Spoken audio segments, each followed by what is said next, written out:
You just yawned, maybe not fully, but somewhere in the back of your throat, the moment you read that word, something pulled. That is not a coincidence, and it is not weakness, and it is definitely not boredom. But the real answer is much stranger than a tired brain. Think about what actually happened. You saw 4 letters on a screen. No one in the room was yawning. You were not even sleepy. And yet your body began to prepare a yawn anyway, automatically, without asking you first. You did not decide to do that. Something older than you decided for you. To understand why, you have to forget everything you think a yawn is. You were taught that yawning means you are tired, that it means your body needs oxygen, that it is a small, meaningless thing that happens at the end of a long day. Almost none of that is true. The oxygen idea was tested directly. A researcher named Robert Provin, a neuroscientist who spent decades studying this single reflex, gave people extra oxygen and then extra carbon dioxide and watched what happened to their yawning. Nothing changed. The yawns kept coming at the same rate. If yawning was really about oxygen, that experiment should have changed everything. It changed nothing.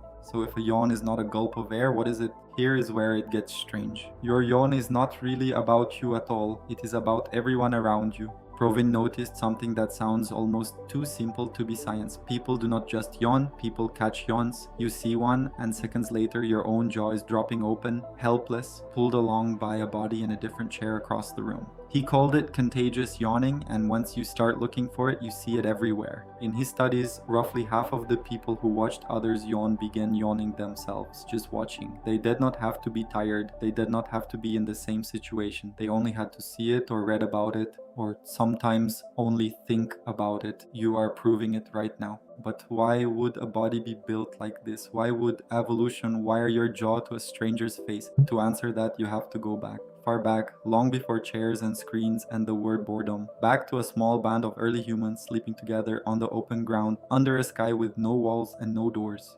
Picture them. There is no lock on the night, there is no one keeping the fire alive but each other. To survive until morning, the group has to do something almost impossible. It has to sleep and stay alert at the same time. Some bodies have to rest, while the whole group stays ready to run. A scattered, disorganized group dies. A group that moves as one survives. And this is where the yawn quietly does its work. Andrew Gallup, a researcher who studies the biology of yawning, found something that reframes the entire reflex. A yawn is not a sign of a shutting down brain. A yawn may be a way of cooling it. When you yawn, you stretch the jaw, you pull in a rush of cooler air, you change the blood flow around the skull, and your brain temperature drops by a tiny, measurable amount. A cooler brain is a sharper brain. So now, look again at that group on the ground. One person's brain starts to warm and dull as the night wears on. They yawn, the brain cools, they sharpen. And the person beside them, seeing that yawn, yawns too, and sharpens too. And the one beside them, and the one beside them, until the alertness ripples across the whole sleeping group like a wave passing through water. Think about how efficient that is. One body notices the night growing dangerous, one body responds, and within seconds, without a sound, without a plan, the whole group has adjusted. No leader gave an order, no one had to wake the others and explain. The signal moved on its own, body to body, faster than language could ever travel. In a world where a single sound could draw a predator, a silent signal was not a nice feature, it was the only kind that was safe. The yawn was never a message that said, "I am tired." The yawn was a message that said, "Wake up with me." That is the twist almost no one ever hears. The thing you have always read as a symbol of exhaustion was, for most of human history, a tool for survival, a silent signal that kept a vulnerable group synchronized in the dark. Your tiredness was never private. It was broadcast on purpose to everyone who mattered.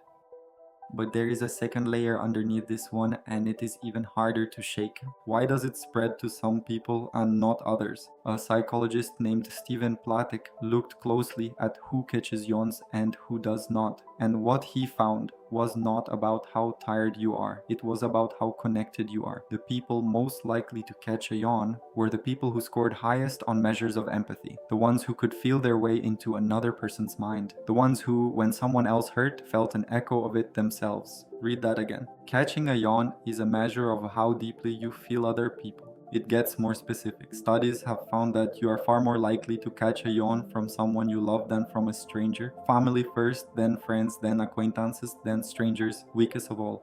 The reflex follows the exact shape of your closest bonds, like a map of your heart drawn in something you cannot control. And there is a darker mirror to this. Researchers found that people who struggle to feel their way into other minds tend to catch yawns far less easily. The reflex weakens exactly where the connection weakens. So this small, silly thing turns out to be a kind of quiet test running in the background of every room, measuring something about you that you would never say out loud. You have been taking that test your whole life without knowing it existed. The closer the person, the stronger the pull. And there is one more group this reveals. Researchers like Molly Health studied contagious yawning in young children and found that it tends to appear around the age of 4 or 5, the same age when a child first truly understands that all the people have minds of their own. Before that age, the contagion is weak. The moment a child can imagine the inside of another person, the yawns begin to spread. So this reflex is not random at all. It switches on at the exact moment you become capable of stepping inside someone else. Now think about what that means for you.